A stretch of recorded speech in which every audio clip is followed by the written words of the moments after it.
Class 9th के मेरे जितने भी प्रिय विद्यार्थी 2023 वार्षिक परीक्षा की तैयारी कर रहे हैं, आज का यह वीडियो आप सभी के लिए काफी ज्यादा खास होने वाला है, क्योंकि आज के इस वीडियो में मैं लेकर के आ चुका हूं आपकी वार्षिक परीक्षा 2023 के लिए हिंदी विषय का मॉडल पेपर। जी हां, यहां पर आप देख पा रहे हैं हिंदी विषय का मॉडल पेपर है। क्लास 9th के जितने भी छात्र छात्राएं 2023 वार्षिक परीक्षा की तैयारी कर रहे हैं, आपको अब हिंदी विषय में कुछ इसी तरह का पेपर देखने को मिलेगा। यानी जो आपका हिंदी विषय का जो पेपर आएगा कुछ इसी तरह का होगा। प्रश्न पूछने का पैटर्न क्या रहने वाला है, आज के इस वीडियो में मैं आपको कंप्लीट बताऊंगा। कौन सा प्रश्न कितने अंक का आएगा हिंदी विषय के पेपर में, और साथ ही मैं आप सभी को यह पेपर सॉल्व भी कराऊंगा, यानी हल भी कराऊंगा। तो आज का यह वीडियो आप सभी के लिए काफी ज्यादा खास है। वीडियो को जरूर लाइक कर दें, शेयर कर दें अपने सभी प्यारे मित्रों में, और यदि आप चैनल पर नए हो तो जरूर सब्सक्राइब कर लें। तो यहां पर आप देख पा रहे हैं हिंदी विषय का पेपर कैसा आएगा, क्या रहेगा टाइम एरिया और किस तरीके के प्रश्न होंगे। यहां पर आप देख पा रहे हैं पेपर का आपका समय कितना निर्धारित है, 3 घंटे 15 मिनट। और पेपर का पूर्णांक क्या है, यहां पर लिखा होगा पूर्णांक, इस साइड में मिसप्रिंट हुआ है, यहां पर ध्यान दीजिए आप सभी। पूर्णांक होगा 70 अंकों का, और कुछ सामान्य से निर्देश भी यहां पर दिए गए हैं। नोट नंबर 1 क्या लिखा है कि प्रारंभ के 15 मिनट परीक्षार्थियों को प्रश्न पत्र पढ़ने के लिए निर्धारित हैं। अगला है प्रश्न पत्र 2 खंड में विभाजित है, खंड आ और खंड बा। जो पेपर होगा हिंदी विषय का 2 खंडों में विभाजित होगा, और खंड का में, यानी यहां पर थोड़ा सा आप ध्यान दीजिएगा, खंड आ में यहां पर होगा, खंड आ में 20 अंक के बहुविकल्पी प्रश्न दिए गए हैं। यहां पर क्या होगा, खंड आ, यहां पर खंड आ होगा। खंड आ के अंतर्गत 20 अंक के बहुविकल्पी प्रश्न दिए हैं, और जिनका आंसर आपको कहां पर फिल करना है, जिनका आंसर आपको OMR शीट में फिल करना होगा। और यहां पर मैं आपको OMR शीट का नमूना भी दिखा दूं, कुछ इस तरीके की होगी आपकी OMR शीट। यहां पर आप देख सकते हो कैसे आपको OMR शीट भरना है, मैंने वीडियो प्रोवाइड करा दी है, आप देख सकते हैं चैनल की प्लेलिस्ट में वीडियो मिल जाएगी। आप वीडियो देखें और शेयर कर दें। आप सभी को मैंने यह OMR शीट भरने का सही तरीका भी बताया है, आप वीडियो देख सकते हैं। और यदि आप कमेंट करोगे तो मैं आपको जल्द ही दोबारा से OMR शीट भरने का तरीका भी बता दूंगा। तो यहां पर आप देख पा रहे हैं खंड बा में 50 अंक के वर्णनात्मक प्रश्न दिए गए हैं, और प्रत्येक प्रश्न के सम्मुख निर्धारित अंक अंकित हैं। और यहां से आप देख पाएंगे खंड आ के अंतर्गत कितने प्रश्न आएंगे बहुविकल्पी, 20 प्रश्न आएंगे। प्रत्येक प्रश्न होगा 1 अंक का, और आपको मिलेंगे यहां से 20 नंबर। इन 20 प्रश्नों का आंसर आपको OMR शीट में फिल करना होगा।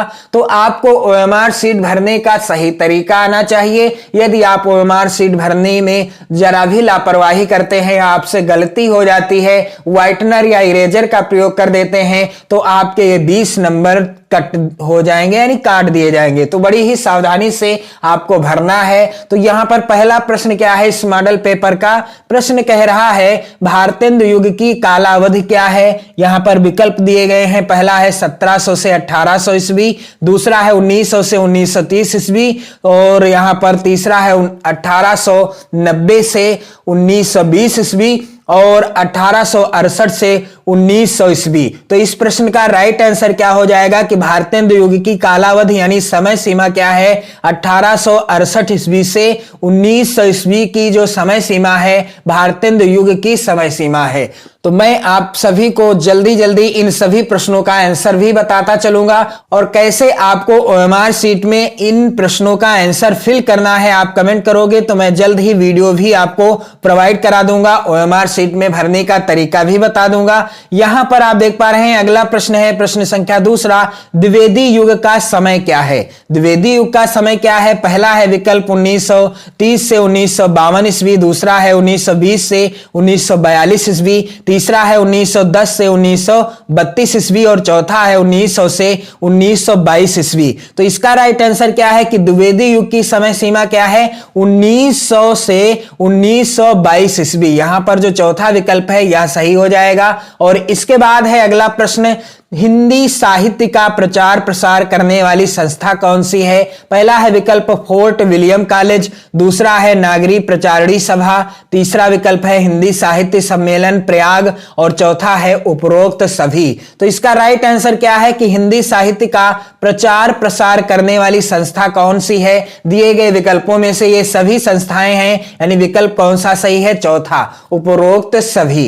इसके बाद प्रश्न संख्या यहां पर 4 है, मेरा जीवन प्रवाह। आप देख पा रहे हैं बहुत ही ज्यादा महत्वपूर्ण प्रश्नों को ही मैंने इस मॉडल पेपर में सम्मिलित किया है और आप चैनल के साथ जुड़कर हिंदी विषय की कंप्लीट तैयारी कर सकते हो। क्लास 9th के जितने भी मेरे प्रिय विद्यार्थी हैं और साथ ही सामाजिक विज्ञान विषय की कंप्लीट तैयारी कर सकते हैं तथा चित्रकला विषय की भी आप कंप्लीट तैयारी कर सकते हैं। जल्द ही मैं आप सभी को इन विषयों से भी रिलेटेड मॉडल पेपर प्रोवाइड कराऊंगा, यानी सामाजिक विज्ञान और चित्रकला विषय से भी रिलेटेड। तो आप चैनल के साथ बने रहें, वीडियो को शेयर भी करते रहें। यहां पर अगला प्रश्न है, मेरा जीवन प्रवाह किसकी रचना है? जयशंकर प्रसाद, दूसरा है वृंदावन लाल वर्मा, तीसरा है वियोगी हरि और चौथा है इनमें से कोई नहीं। तो मेरा जीवन प्रवाह किसकी रचना है? इसका राइट आंसर क्या हो जाएगा? मेरा जीवन प्रवाह यह रचना है किसकी? वियोगी हरि की रचना है। अगला प्रश्न है, अपनी कहानी किसकी रचना है? अपनी कहानी किसकी रचना है? यहां पर पहला विकल्प है राहुल सांकृत्यायन, दूसरा है जयशंकर प्रसाद, तीसरा विकल्प है मुंशी प्रेमचंद और चौथा है वृंदावन लाल वर्मा। तो इसका राइट आंसर क्या है कि अपनी कहानी किसकी रचना है? यह रचना है किसकी? वृंदावन लाल वर्मा जी की। यहां पर जो है विकल्प चौथा सही हो जाएगा। और इसके बाद प्रश्न संख्या 6 कह रहा है, पूर्व मध्य काल किस काल को कहते हैं? पहला विकल्प है आदिकाल, दूसरा है भक्ति काल, तीसरा है रीतिकाल और चौथा है आधुनिक काल। तो पूर्व मध्य काल किस काल को कहते हैं? दिए गए विकल्पों में से राइट आंसर क्या हो जाएगा? पूर्व मध्य काल किसे कहते हैं? भक्ति काल को भी कहते हैं, यानी भक्ति काल को पूर्व मध्य काल भी कहा जाता है। अगला प्रश्न संख्या 7 है, सूर सागर किसकी रचना? वेरी इजी प्रश्न है, यानी वेरी इंपॉर्टेंट प्रश्न है और सबसे सरल प्रश्न है। सूर सागर किसकी रचना है? तुलसीदास की, रसखान की, केशवदास की या फिर सूरदास जी की? तो जैसा कि नाम है सूर सागर, सूरदास जी की रचना है। आप यहां से ट्रिक लगा सकते हैं, सूर और सूर, यहां से पहले के शब्दों को पकड़िए और राइट आंसर को चुन लीजिए। तो यहां पर अगला प्रश्न है कि रामचंद्रिका किसकी रचना है? पहला विकल्प है भारतेंदु हरिश्चंद्र की, केशवदास की और अगला विकल्प है यहां पर सूरदास की या फिर तुलसीदास जी की। तो रामचंद्रिका किसकी रचना है? इसका राइट आंसर क्या हो जाएगा? केशवदास जी की। आपको कंफ्यूजन नहीं होना चाहिए, क्यों? क्योंकि कभी कभी यदि विकल्प में दिया होता है जैसा कि यहां पर दिया है तुलसीदास, तो हो सकता है आपसे तुलसीदास वाला विकल्प सही हो जाए। यह बिल्कुल नहीं करना है। रामचंद्रिका किसकी रचना है? केशवदास की है। और रामचरितमानस किसकी रचना है? तुलसीदास जी की रचना है। प्रश्न संख्या 9 क्या कह रहा है? प्रिय प्रवास के रचनाकार हैं। पहला विकल्प है अयोध्या सिंह उपाध्याय हरिऔध, दूसरा है महादेवी वर्मा, तीसरा है जयशंकर प्रसाद और चौथा है मैथिली शरण गुप्त। तो प्रिय प्रवास के रचनाकार कौन हैं? अयोध्या सिंह उपाध्याय जी हैं। और प्रश्न संख्या 10 है, निम्न में से कौन अष्टछाप का कवि है? पहला विकल्प है नंददास, दूसरा है सूरदास, तीसरा है कृष्णदास और चौथा है उपरोक्त सभी। तो इनमें से कौन सा कवि अष्टछाप का कवि है? इसका राइट आंसर क्या हो जाएगा? उपरोक्त सभी, यानी नंददास, सूरदास और कृष्णदास ये सभी कवि अष्टछाप के कवि हैं। अगला प्रश्न संख्या यहां पर 11 कह रहा है क्या कि तन अनुहरत सुचंदन खोरी श्यामक गौर मनोहर जोरी प्रस्तुत काव्य पंक्ति में कौन सा छंद है? यहां पर आप देख पा रहे हैं पहला विकल्प दिया गया है रोला, दूसरा विकल्प है बैरवे, तीसरा विकल्प है दोहा और चौथा है चौपाई। तो तन अनुहरत सुचंदन खोरी श्यामक गौर मनोहर जोरी में कौन सा छंद है? तो इसमें जो है चौपाई छंद है। और चौपाई छंद की परिभाषा उदाहरण सहित की वीडियो आपको चैनल की प्लेलिस्ट में मिल जाएगी। चौपाई छंद, दोहा छंद दोनों की ही वीडियो मैंने प्रोवाइड करा रखी है, आप देख पाएंगे चैनल की प्लेलिस्ट में। और चौपाई छंद के प्रत्येक चरण में मात्राएं कितनी होती हैं? 16 मात्राएं होती हैं, यानी 16 मात्राएं होती हैं। इसलिए यदि आप इनका अनुकरण करेंगे, यानी इनकी मात्राओं की गिनती करेंगे, तो आपको 16 मात्राएं मिलेंगी, जो कि चौपाई छंद का लक्षण है। और प्रश्न संख्या 12 क्या है कि दोहे के पहले और तीसरे चरण में कितनी मात्राएं होती हैं? यहां पर पहला विकल्प क्या है? 13-13, दूसरा विकल्प है 11-11, तीसरा है विकल्प 12-12 और चौथा है 14-14। तो दोहे के पहले और तीसरे चरण में कितनी मात्राएं होती हैं? इसका राइट आंसर क्या हो जाएगा? दोहे के पहले और तीसरे चरण में 13-13 मात्राएं होती हैं। दोहे के दूसरे और चौथे चरण में कितनी मात्राएं होती हैं? यहां पर प्रश्न संख्या 13 क्या है कि दोहे के दूसरे और चौथे चरण में कितनी मात्राएं होती हैं? पहला विकल्प है 16-16, दूसरा विकल्प है 11-11, तीसरा है 12-12 और चौथा है 14-14। तो दोहे के दूसरे और चौथे चरण में कितनी मात्राएं होती हैं? दोहे के दूसरे और चौथे चरण में 11-11 मात्राएं होती हैं, और दोहे के पहले और तीसरे चरण में कितनी 13-13 मात्राएं होती हैं। दोनों ही प्रश्नों को मैंने कंप्लीट करा दिया है। और अगला जो प्रश्न है यहां पर प्रश्न संख्या 14, नवरात्रि में समास कौन सा है? पहला विकल्प है कर्मधारय, दूसरा विकल्प है द्विगु, तीसरा विकल्प है अव्ययी भाव और चौथा है बहुव्रीहि।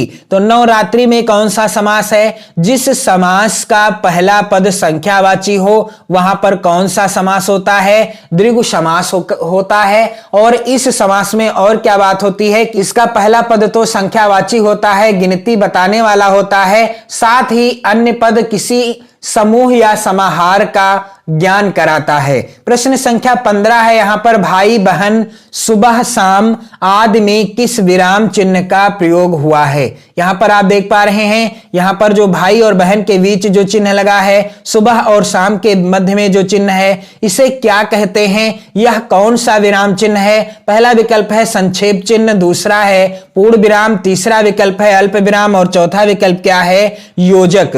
तो भाई बहन और सुबह शाम के मध्य जो यह चिन्ह लगा है, इसे क्या कहते हैं? योजक चिन्ह कहते हैं। प्रश्न संख्या 16 है कृपा का तत्सम रूप क्या होगा? तो कृपा का तत्सम रूप क्या होगा? कृपा होगा, क्रिया होगा, कृपा होगा या दया होगा? तो यहां पर राइट आंसर क्या होगा कि कृपा का तत्सम रूप क्या होगा? कृपा हो जाएगा। इसके बाद प्रश्न संख्या 17 क्या है कि आकाश का विलोम है। यहां पर पहला विकल्प है जमीन, दूसरा है धरती, तीसरा विकल्प है धरा और चौथा है पाताल। तो आकाश का विलोम क्या हो जाएगा?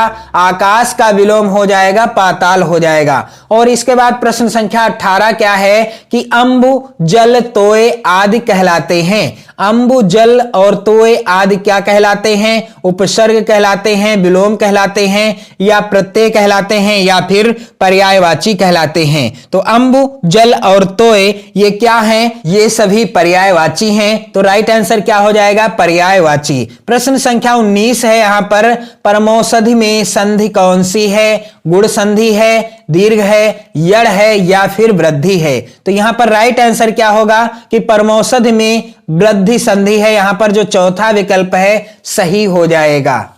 इसके बाद प्रश्न संख्या 20 क्या है कि मतैक्यम में संधि है। यहां पर वृद्धि संधि है या यड़ संधि है, दीर्घ संधि है या अयाध संधि है? तो इसका राइट आंसर क्या हो जाएगा कि मतैक्यम में वृद्धि संधि है। यहां पर आप ध्यान दीजिएगा, आप सभी को 2023 की वार्षिक परीक्षा में प्रत्येक विषय में 20 बहुविकल्पी प्रश्न मिलेंगे, जिनका आंसर आपको OMR शीट में फिल करना होगा।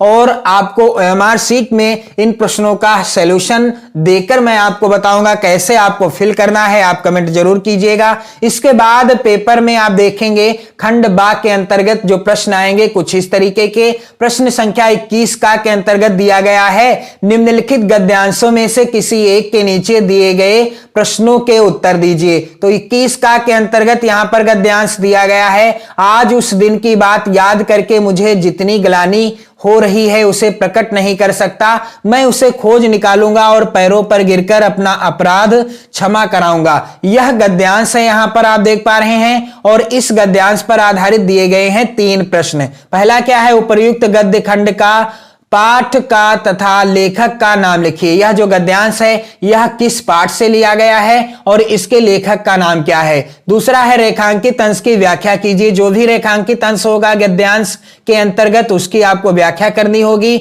और फिर है ग्लानि किसको हो रही है। तो यदि आपने सभी पाठों का अध्ययन किया है, सभी पाठों को पढ़ा है अच्छे से, तो आप इस तरीके के प्रश्न का आंसर गद्यांश से ही दे पाएंगे। तो आपको करना क्या होगा कि दिए गए गद्यांशों में से किसी एक गद्यांश के नीचे दिए गए 3 प्रश्नों का उत्तर देना होगा, जिसके लिए आपको कुल 6 नंबर मिलेंगे। अथवा में भी गद्यांश है यहां पर, इसमें भी 3 प्रश्न हैं। आप किसी एक गद्यांश के नीचे दिए गए 3 प्रश्नों का उत्तर देंगे। इसके बाद प्रश्न संख्या 22 का है, निम्नलिखित पद्यांश में से किसी एक के नीचे दिए गए प्रश्नों के उत्तर दीजिए। तो यहां पर पद्यांश पहला दिया गया है, जब मैं था तब हरि नहीं, अब हरि है मैं नाही, सब अंधियारा मिट गया, जब दीपक देखा माहे।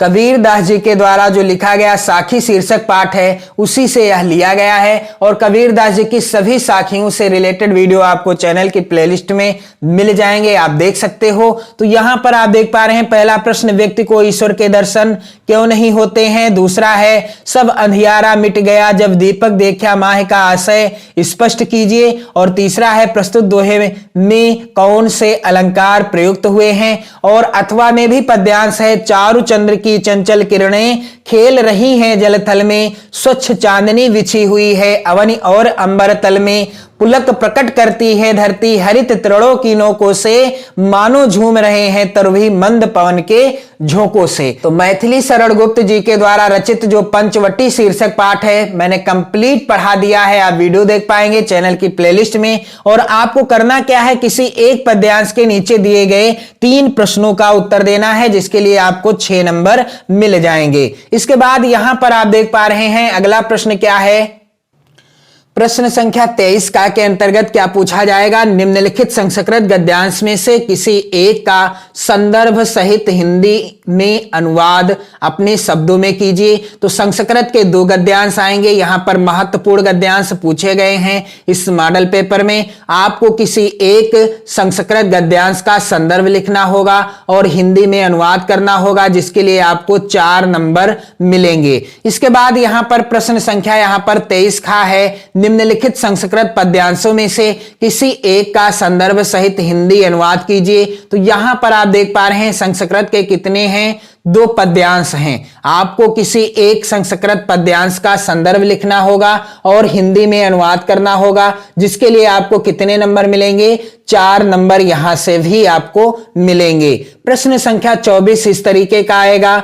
लक्ष्मी का स्वागत एकांकी के शीर्षक की उपयुक्तता पर अपने विचार प्रकट कीजिए। अथवा दीपदान एकांकी की प्रमुख स्त्री पात्र का चरित्र चित्रण कीजिए। मैंने इस प्रश्न का आंसर बता दिया है वीडियो के माध्यम से, आप देख पाएंगे, आपको वीडियो मिल जाएगी चैनल की प्लेलिस्ट में। तो यहां पर आपको किसी एक प्रश्न का आंसर देना है, जिसके लिए आपको 5 नंबर मिलेंगे। और प्रश्न संख्या 25 का है, यहां पर निम्नलिखित लेखकों में से किसी एक का जीवन परिचय देते हुए उनकी किन्हीं 2 रचनाओं का नाम लिखिए। यहां पर आप देख पा रहे हैं 3 महत्वपूर्ण लेखकों का नाम दिया गया है। यहां पर डॉक्टर हजारी प्रसाद द्विवेदी, महादेवी वर्मा, काका कालेलकर। तो महत्वपूर्ण लेखकों की जीवन परिचय की भी वीडियो आप चैनल की प्लेलिस्ट में देख पाएंगे। यहां पर आपको किसी एक लेखक का जीवन परिचय लिखना होगा और उनकी किन्हीं 2 रचनाओं के नाम लिखना होगा, जिसके लिए आपको 4 नंबर मिल जाएंगे। इसके बाद यहां पर 25 खा के अंतर्गत प्रश्न क्या आएगा कि निम्नलिखित कवियों में से किसी एक कवि का जीवन परिचय देते हुए उनकी किन्हीं 2 रचनाओं का नाम लिखिए। तो यहां पर महत्वपूर्ण कवियों का नाम दिया गया है, मीराबाई, रैदास और रहीम। तो आपको क्या करना है, किसी एक कवि का जीवन परिचय लिखना है और उनसे संबंधित 2 रचनाओं के नाम लिखने हैं, जिसके लिए आपको 4 नंबर मिलेंगे। प्रश्न संख्या 26 है, अपनी पाठ्य पुस्तक से कंठस्थ किया हुआ कोई एक श्लोक लिखिए जो इस प्रश्न पत्र में ना आया हो। तो आपको क्या करना है, 3 श्लोक तैयार कर लेने हैं। क्यों? क्योंकि 2 तो आप यहां पर देख पा रहे हैं संस्कृत पद्यांश के अंतर्गत ही पूछे जाएंगे, इसलिए आप 3 श्लोक जरूर तैयार कर लो। कितने? 3 श्लोक आप जरूर तैयार कर लो। 2 यदि आ जाते हैं तो आप तीसरा आसानी से लिख लेंगे और आपके ये 2 नंबर बिल्कुल पक्के हो जाएंगे। कितने नंबर का प्रश्न आएगा? 2 अंक का प्रश्न आएगा। प्रश्न संख्या 27 है, निम्नलिखित प्रश्नों में से किन्हीं 2 प्रश्नों के उत्तर संस्कृत में दीजिए। आपको यहां से मिलेंगे 4 नंबर जब आप किन्हीं 2 संस्कृत प्रश्नों का उत्तर देंगे। संस्कृत में ही यानी 4 प्रश्न यहां पर पूछे गए हैं, आपको किन्हीं 2 प्रश्नों के उत्तर देना है जिसके लिए आपको 4 नंबर मिलेंगे। प्रश्न संख्या 28 है, निम्नलिखित मुहावरे एवं लोकोक्ति में से किसी एक का अर्थ बताते हुए वाक्य प्रयोग कीजिए।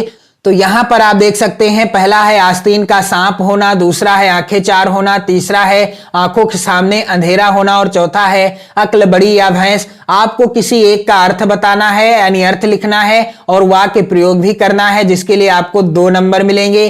प्रश्न संख्या 19 इस तरीके का आएगा, निम्नलिखित में से किन्हीं 2 वाक्यों का संस्कृत में अनुवाद कीजिए। तो यहां पर संस्कृत के कितने वाक्य पूछे गए हैं? 5 वाक्य पूछे गए हैं। आपको किन्हीं 2 वाक्यों का संस्कृत में अनुवाद करना है जिसके लिए आपको 4 नंबर मिलेंगे। और प्रश्न संख्या 30 कुछ इस तरीके का आएगा, अपने प्रधानाचार्य को यानी प्रधानाचार्य को आवेदन पत्र जिसमें छात्रवृत्ति के लिए एक प्रार्थना पत्र लिखिए, अथवा अपने प्रधानाचार्य को संबोधित करते हुए एक प्रार्थना पत्र लिखिए जिसमें अस्वस्थ होने के कारण 1 दिन का अवकाश मांगा गया हो।